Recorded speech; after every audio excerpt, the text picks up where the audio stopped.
안녕하십니까, 이진우입니다. 포인트 기반의 할인 서비스를 제공하는 머지포인트라는 회사가 있습니다. 소비자들에게 포인트를 할인해서 팔고 그 포인트를 가지고 현금처럼 쓸 수 있도록 그 포인트를 받아주는 제휴사들을 또 그 회사에서 모아서 소비자와 공급자를 연결해주는 서비스인데요. 그런데 이 머지포인트라는 회사에서 갑자기 그 포인트를 쓸 수 있는 대상 상점을 줄이고 포인트 구입가의 90%의 환불을 진행하겠다고 밝히면서 논란이 되고 있습니다. 한쪽에서는 이거 일종의 폰지 사기 아니냐는 얘기까지도 나오고 있는 상황인데, 이 서비스는 어떤 구조로 작동이 됐던 건지, 혹시 폰지 사기가 아니냐는 의혹은 왜 나오는 건지 오늘은 이 얘기를 좀 자세하게 해보겠습니다. 특정 보험사에 소속된 전속 보험 설계사들의 숫자가 올해 들어서 급격하게 줄고 있습니다. 코로나19 이후에 비대면 중심으로 영업 환경이 변한 이유도 있지만 또 보험회사의 내부 사정도 있다고 하는데, 이 내용도 자세하게 들어보겠고요. 서울 아파트의 전세 가격이 같은 아파트 단지, 같은 평수, 같은 층이라도 가격이 세 가지로 나타나고 있다는 소식도 함께 전해드리겠습니다. 8월 13일 금요일 손에 잡히는 경제, 광고 잠깐 들으시고 바로 시작하겠습니다. 네, 오늘도 안승찬 경제전문기자, 김현우 행복자산관리연구소장, 손에 잡히는 경제 박사원 작가 세 분과 함께 중요한 경제 뉴스들 정리해봅니다. 세 분 어서 오십시오. 안녕하세요. 오늘 김현우 소장님이 갖고 오신 주제가 핫합니다. 네. 머지포인트라는 업체가 이거 처음부터 폰지 사기 한 거냐, 아니면 정상적인 사업 구조를 갖고 있었는데 약간 덜컹거리는 거냐, 뭐 아니면 별일 없는데 우리가 괜히 시끄러운 거냐, 뭐 여러 가지 논란이 있어요. 맞습니다. 설명 좀 해주시죠. 아직까지 결론은 안 났습니다. 결론은 안 되고 이제 막 문제가 불거졌는데요. 이 머지포인트라는 거 처음 들어보신 분들을 위해서 설명을 해드리자면, 이게 이제 할인 앱입니다. 네. 머지포인트라는 건 회사 이름이고요. 여기와 제휴된 곳에서 물건을 살 때 이 앱을 통해서 결제하면 할인이 되는 건데, 두 가지 방식이 있습니다. 이 머니라는 거를 20%가량 할인된 가격에 살 수 있어요. 일종의 상품권. 네. 쿠팡이라든지 뭐 이런 위메프라든지 이런 곳에서 10만 원짜리를 8만 원에 살 수 있는 겁니다. 네. 그렇게 해서 사서 그걸 이 머지포인트라는 앱에 등록을 하면 이제 10만 원어치 물건을 살 수가 있는 포인트가 등록이 되는 거죠. 예. 그래서 그걸로 이제 결제를 할 수가 있는 거고. 10만 원짜리 선불 카드를 8만 원에 살 수 있다는 거네요. 맞습니다. 그리고 또 한 가지 방식인데, 구독 방식이 있어요. 이 구독 방식은 한 달에 15,000원을 내게 되면 앞서 말씀드린 그 제휴사에서 내가 등록한 신용카드로 그 머지포인트 앱을 켜고 바코드를 보여주면 그걸로 거의 무제한 20% 할인을 받을 수가 있고, 심지어 만약에 이번 달 할인받은 금액이 이 구독료 15,000원을 넘어가지 않으면 차액을 돌려줍니다. 즉 이번 달에는 뭐 쇼핑을 덜 해가지고 10,000원어치밖에 물건을 안 사서 1,000원 할인 받았다. 그럼 구독료는 15,000원 냈잖아요. 14,000원은 또 돌려주는. 그러니까 안 쓸 이유가 없는, 이러나 저러나 소비자는 손해 볼 구조는 없는 거고. 그렇죠. 그냥 현금 내면 10,000원 내야 되는 그 물건을 머지 포인트를 사서 머지 포인트로 결제하면 약간 번거로울 수 있는데 내 지갑에서 8,000원만 나가면 된다는 의미네요. 그렇습니다. 이렇든 저렇든. 그것도 현금으로만 충전이 가능한 게 아니라 카드로도 충전이 가능했었습니다. 네. 그러면 어쨌든 10,000원짜리 물건을 8,000원에 살 수 있는 게 소비자의 혜택이고. 그러면 파는 분들도 시중에서 10,000원에 파는 걸 이 회원들에게는 8,000원에 판다면 그러면 뭐 머지는 중간에서 그냥 연결만 해주는 거니까 그래도 8,000원이면 우리 월급은 어디서 나오나 이제 이런 생각은 하기는 할 테지만 그런 구조예요? 아니면 파는 분들은 10,000원에 그냥 파는 겁니까? 파는 분들은 10,000원에 그냥 파는 겁니다. 희한하죠. 이게 원래 사실 자체적인 할인이에요. 보통 그런데 우리가 할인을 받는 그런 제휴 서비스 같은 것들을 보면 그런 이 제휴점과, 그러니까 우리가 물건을 산 곳과 그 제휴에서 할인을 해주는 뭐 카드사라든가 통신사가 공동 부담하는 구조죠. 예를 들어서 빵집에 가서 빵을 사는데 통신사 카드를 내면 10% 할인을 해줍니다. 10,000원짜리 빵을 살 때 1,000원 깎아주겠다는 거잖아요. 그러면은 빵집에서 한 500원 손해보고 통신사에서 한 500원 손해보고 서로 윈윈, 서로 조금 손해보는 구조인데, 머지포인트는 그게 아니라 전액 우리가 다 1,000원 다 할인을 해드릴게요 하는 거고, 그렇기 때문에 심지어 다른 제휴 할인이 있으면 중복 할인도 가능합니다. 그러니까 통신사 사람들 할인도 받고 머지포인트 할인도 또 받고. 그렇죠. 이 머지포인트로 결제를 하게 되면 뭐 가맹점주 입장에서는 그대로 돈을 100% 받는 거니까. 그럼 머지포인트 이 회사는 우리 회원 가입하시면 생활비 20%를 저희가 보조해 드립니다. 그런 얘기를 그동안 하고 해왔던 거랑 마찬가지네요. 네, 정확합니다. 이게 그러니까 쓸 수 있는 곳이 뭐 한정돼 있다. 머지포인트에서 운영하는 빵집만 된다. 이게 아니라 제휴된 업체가 200여 개가 넘고요. 그다음에 전국 가맹점 수가 7만 개가 넘습니다. 그러니까 심지어 대형마트, 뭐 이마트나 홈플러스에서도 이게 사용이 가능해서 주류나 담배를 제외하고는 정말 생활비를 20% 줄여주는 뭐 획기적인 그런 서비스라서 100만 원씩 충전을 해놓으신 분들도 있다고 커뮤니티에는 현재 글이 올라오고 있고. 그럼 지금 당장은 쓰는 분들이 많으면 많을수록 이 회사는 손해 보는 구조네요. 맞습니다. 손해를 보고 현재 구조적으로 돈을 벌 수가 없는 상태죠. 그래서 예. 뭘로 돈을 버나 봤더니 구독료하고 광고 수입이 거의 유일한 수입이다. 그래서 사용액이 많아지면 많아질수록 손해가 점점 커질 수밖에 없는데 그 때문에 이제 폰지를 의심하게 되는 거죠. 그래서 너희들은 그 돈 어디서 계속 이렇게 조달해서 회원들에게 사실상 회원들의 생활비를 보태주고 있느냐 그렇죠. 하는 질문에 대해서는 예. 저희 자본금 처음에 시작할 때 아니면 투자받은 돈 네. 또는 뒤에서 오는 회원들이 내시는 회비 네. 뭐 이런 그게 설명이 재원이 되겠군요. 된다는 거죠. 결국은 회원들의 회비로 다시 회원들에게 혜택을 돌려주면 그게 결국은 폰지잖아요. 다른 네. 것들이 없으니까. 그런데 이 머지 측의 입장을 현재 발표된 걸 간단히 정리를 해보자면 현재 사업은 궁극적인 모습이 아니다. 이 머지 포인트가 나아갈 방향은 아니고 예. 일단은 손해를 보더라도 많은 이용자들을 모으는 게 목표다. 그리고 나서 지금과 같은 할인 서비스는 축소하거나 없앨 거고 예. 이 플랫폼 자체로서의 기능이 가장 우리가 추구하는 목표다. 그러면서 다른 플랫폼 업체도 처음엔 대부분 적자다. 오히려 그런 것들에 비해서 적자 규모는 크지 않다라는 주장이에요. 즉 쿠팡 같은 경우에도 초기에 적자를 계속 보고 있잖아요. 그러다 보니까 나중에 가서는 뭐 사업성이 있고 그래서 그런 것들에 비해서는 우리가 적자 폭은 훨씬 더 적고 네. 훨씬 더 건전하다. 미래를 위해서 오히려 전략적이고 계획적으로 지금 적자를 내고 있는 거다라는 게 이 머지 측의 입장입니다. 초기 개업 이벤트를 저희가 이렇게 하고 있는 겁니다. 네. 계속 이렇게 할 수는 없는 건 저희들도 알고 예, 그렇죠. 다만 사람들이 계속 모이면 슬슬 혜택을 줄여가면서 사람들이 여기서 모여들어서 생기는 바잉 파워를 네. 들고 이제 빵집이나 이런 데 가서 이제는 우리 10,000원어치 우리 회원이 사시면 그렇죠. 그러면 9,000원만 받으세요. 네, 라든가 그리고, 예. 그렇게 할 예정이었다. 맞습니다. 그리고 지금 그 아까 결제하는 방식을 자세히는 설명 안 드렸는데 구독을 하게 되면 이 머지 포인트 안에 바코드가 있어요. 거기에 이제 신용카드를 내 신용카드를 그냥 등록하면 그 예. 바코드를 보여주면 신용카드로 결제가 되는 겁니다. 그러니까 자주 쓰는 내 신용카드를 여기다 등록을 해놓는 건데 예. 신용카드사와 협약을 맺어가지고 자체적인 카드도 발급을 할 것이었고 거기서 발생하는 수수료 수입이나 이런 것들도 일종의 수익 모델 중에 하나였다라는 예. 거였죠. 그렇군요. 이게 뭐 언론 인터뷰가 잘 안 되나 봐요. 여기도 이제 정신없고 막 항의 들어오고 바쁘고 그러니까. 맞습니다. 그래서 주체적으로 구조가 어떻게 되는지 뭐 다 이게 설명하는 분들이 없는 것 같긴 한데 아무튼 이런저런 언론 보도를 통해서 구조가 요약되는 건 그런 거네요. 네, 그렇습니다. 그럼 지금까지 얼마나 영업한 회사입니까 이게? 언제부터 이런 지금 행사를 했어요? 한 2년 7개월 정도. 2년 7개월? 예, 2년 7개월 정도 됐고 발행된 금액이 한 1,000억 원 정도. 그리고 회원 수는 누적적으로 한 200만 명이 넘어가고 예. 그다음에 일일 평균 접속자 100만 명이 넘어가고 일일 평균 접속자 수가 한 20만 명이 넘어갔었다고 합니다. 예. 그러니까 지금 현재는 계속 이 조사를 하고 확인을 하는 과정이라서 뭐 회원들이 얼마나 돈을 납입을 했고 그 예치금이 얼마나 되고 네. 어디서 어떻게 보관되고 있는지는 뭐 머지 측은 이제 회사 돈과 분리해서 보관하고 있다라고는 네. 하고 있는데 그러니까 회원들한테 받은 건 그대로 있어서 예. 저 이제 머지 안 할래요. 라고 다들 이제 끝내고 나면 다 환불해 주세요라고 하면 해줄 네. 수는 있다라는 게 회사 측 주장이고. 아니요 그대로 있다고는 하지 않았습니다. 있긴. 회사 돈과 분리해서 보관 안전하게 하고 있다. 그래서 지금 환불 신청도 받고 있고 아니 그대로 있어야 분리하는 보람이 있지. 분리해놓고 사실은 갖다 쓰고 있어요. 그러면 그럼 뭐하러 그렇죠. 분리해요? 예 그런 부분은 이제 확인이 돼야 됩니다. 분리해서 그대로 있는지 아니면 분리만 해놓고 있는지는. 근데 생각해 보면 이런 구조의 회사들이 있긴 있죠 다. 네, 그렇습니다. 이게 그러니까 왜 이렇게 됐냐?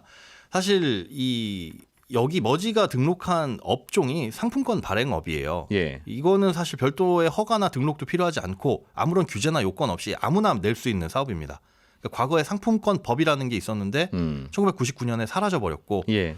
현재는 주무부처도 사실은 없고 인지세만 이 상품권을 발행하는 금액에 대해서 세금만 잘 내면 누구든 아무나 할 수 있다. 그런 영위에 할 수 있는 사업입니다. 김현우 소장님 개인도 김현우 상품권 10,000원 그렇죠. 이렇게 받고 다들 팔 수도 있고. 네, 송경제 상품권 10,000원. 그런데 그렇게 상품권을 발행하면 네. 제가 낸 빵집이라든지 제가 낸 음식점에서만 해야 되는데 예. 이건 상품권의 범위가 범용적이다. 제휴를 여기저기 해서. 예, 상품권으로 볼 수 없고 선불 전자 결제 서비스로 가야 된다. 이거는 선불 카드처럼. 예, 그렇습니다. 그러려고 한다면 전자금융업자라는 것을 허가를 받고 등록을 내야 되는데 네. 이 전자금융업자에 대한 거는 규제가 까다롭거든요. 고객의 돈을 분리 보관은 당연한 거고 네.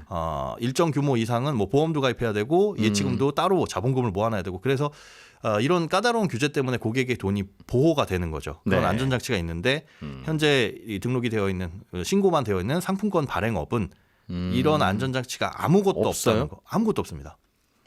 그럼 우리가 무슨 상품권을 샀다가 네. 사면 일단 돈은 그 회사로 갈 텐데 가죠. 그 회사가 중간에 망하면 네. 마치 내가 이제 헬스클럽 등록해놓고 며칠 안 갔더니 벌써 문 닫았네? 그것과 그런 거 똑같은 일을 당하는 거예요? 예.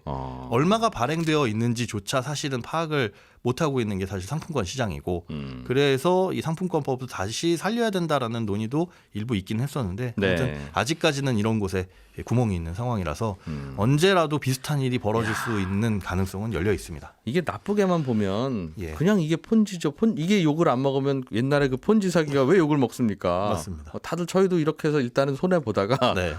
회원 뒤에 오는 회원들의 회비를 받아서 메우다가 예. 나중에 여기가 유명해지면 그렇죠. 여기서 아주 장사 많이 하면 되지 않습니까?라고 하면 네. 모든 사기가 다 사기가 아니죠. 맞습니다. 규모가 커지면 우리는 네. 이렇게 그렇기는 안 할게요. 한데 또 이것저것 보면 실제로 우리 일상에서 비슷한 일들이 많이 벌어지고 있네요. 네, 그렇습니다. 근데 이건 갑자기 왜 논란이 된 거예요? 2년 7개월 동안 문제 없다가? 회사 측에서는 그렇습니다. 이게 사업을 확장하려고 하다 보니까 이제 금융감독원에서 이거는 이 상품권업이 아니라 이 전자금융업이다. 그러니까 너희들 이거 등록을 해야 되니까 당장에 지금 이 사업을 해서는 안 된다라고 해가지고 축소를 해놨다라고 하는데 그게 예. 금융감독원에서 어떻게 알게 됐는지는 회사가 주장하는 대로 우리가 사업을 확장하는 과정에서 먼저 물어봤더니 금감원에서 이런 답변이 왔다인지 아니면 다른 루트를 통해 가지고 금감원에서 확인을 하게 된 게 계기였는지 네. 계기는 현재 확인이 안 되고 있습니다. 금감원 직원분들이 이거 안 썼다는 뜻이네요, 그죠? 적어도 담당 그 부서에서는 썼다면, 야, 근데 이게 선불 카드 아니야 사실상 이제 이런 생각을 했을 텐데 2년 동안 사실은 상상을 했다고 하더라도 이게 네. 전자금융으로 등록되어 있는지 안 되어 있는지 그런가요? 당연하게 생각을 했을 수도 있습니다. 알겠습니다. 되어 있다고. 예. 일단 제일 중요한 건 네. 뭐 이런 일이 벌어지고 있었다는 건 이해는 되고 예. 판단은 좀 더 뭐 미뤄두더라도 네, 이거 충전해 놓은 소비자들이 많을 거 아니겠습니까? 그렇죠. 이분들은 혹시 예상되는 피해가 없어요? 사실은 여기서 서비스 규모를 음식점업으로 확 축소를 해놨어요.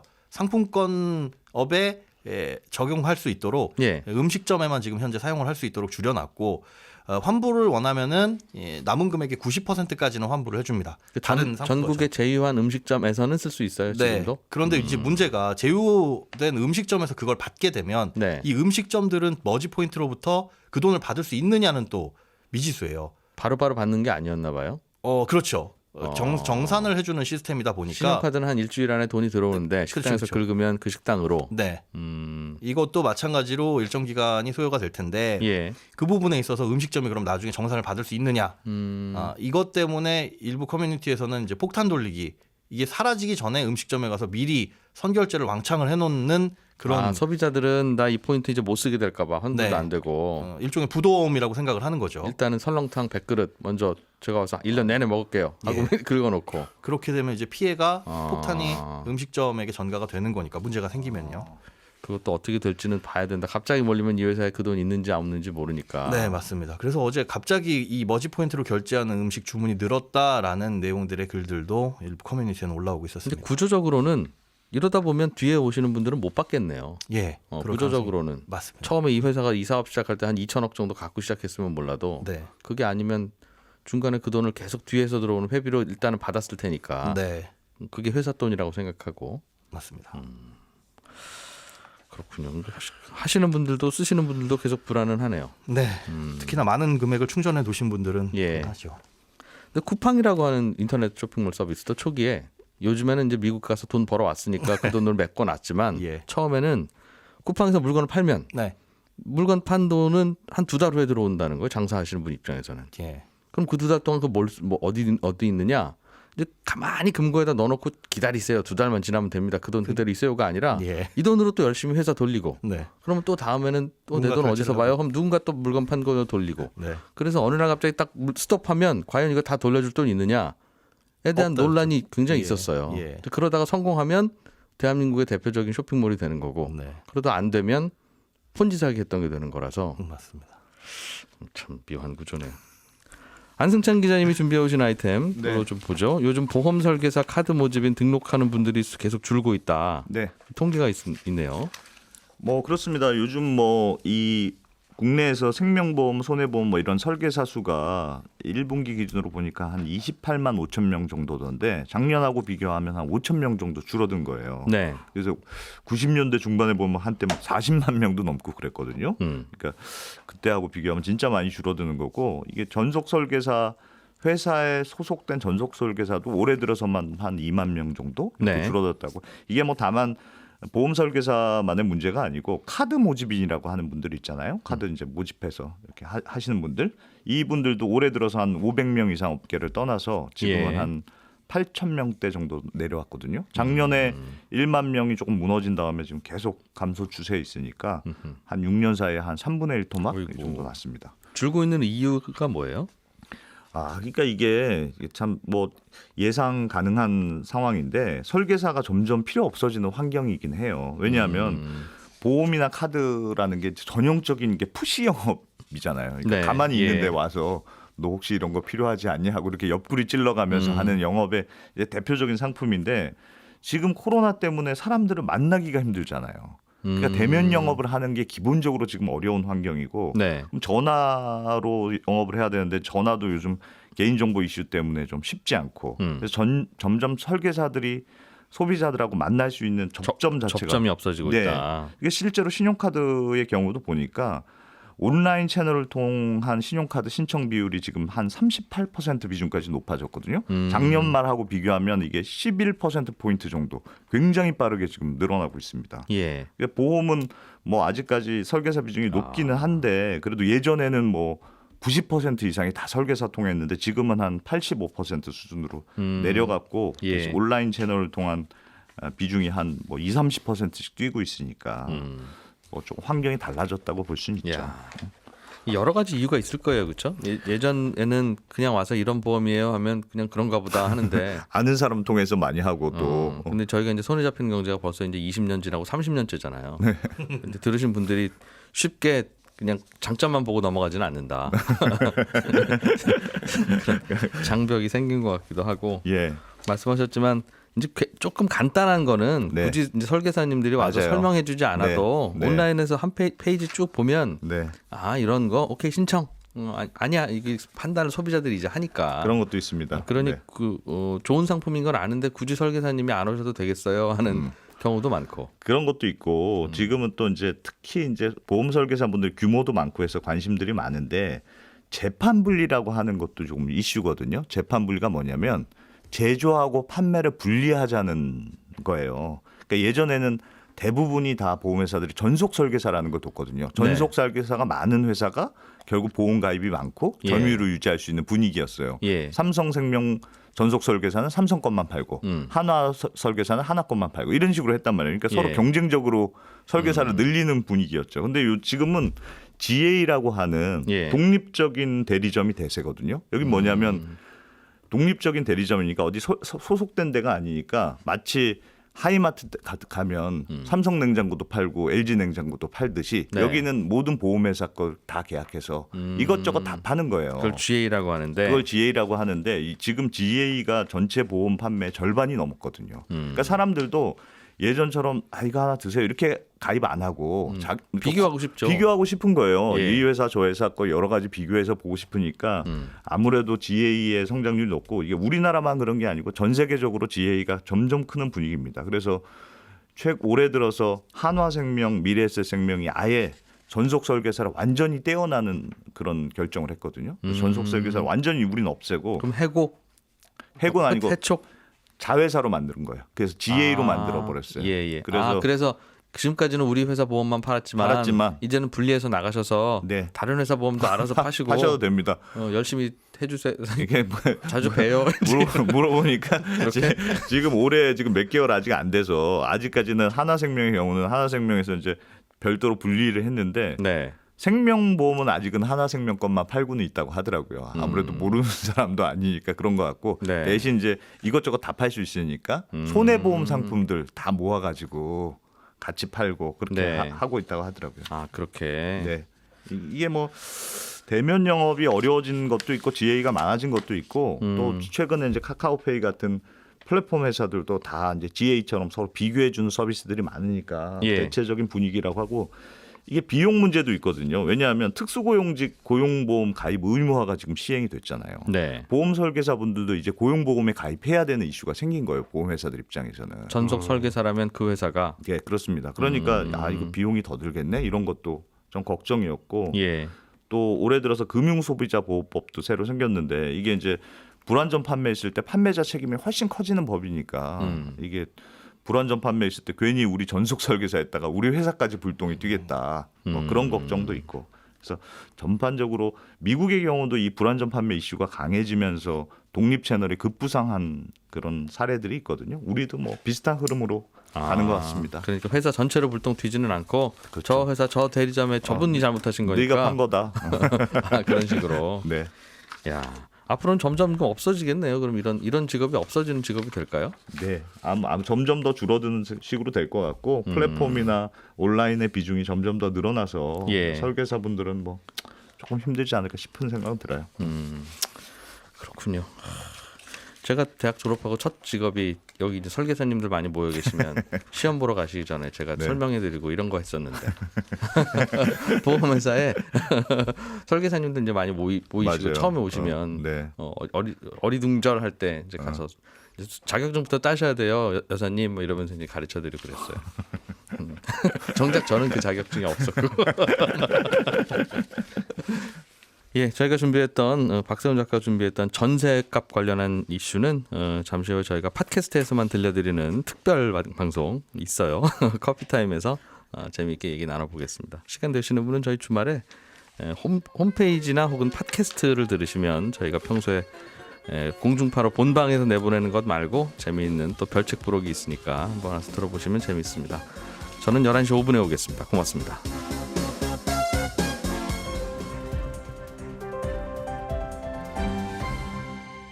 경제를 생각하는 사람들의 즐거운 습관. 이진우의 손에 잡히는 경제.